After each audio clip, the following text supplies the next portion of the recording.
Welcome to Burlap Teachers. Enjoy the video. You begin by checking which Python installs exist and where they live.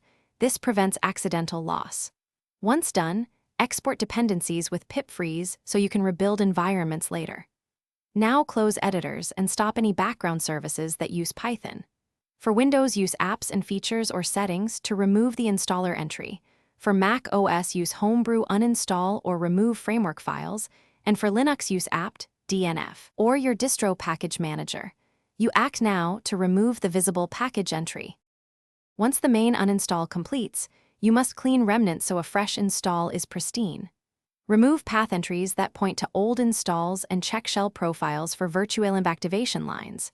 Next, delete leftover binary links, framework directories, and per-user Python data like pip caches and site packages. On Windows, check %appdata% and the registry for Python keys. On Mac OS, remove frameworks and symlinks. On Linux, purge package-managed Python 3 packages, then auto-remove. Make sure to preserve any projects you backed up earlier. You now perform a clean installation using an official installer or your package manager.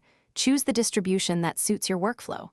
After install, verify binaries with Python 3 version and which Python 3, then upgrade pip so package installs are reliable. Recreate virtual environments and reinstall dependencies from requirements. TXT. This restores your projects exactly. Finally, set the desired default Python via path or symlink. If something goes wrong, one key troubleshooting tip. Inspect path and shell profiles first. Most errors come from leftover references to old installations. Thanks for watching. Consider subscribing if this video helped you.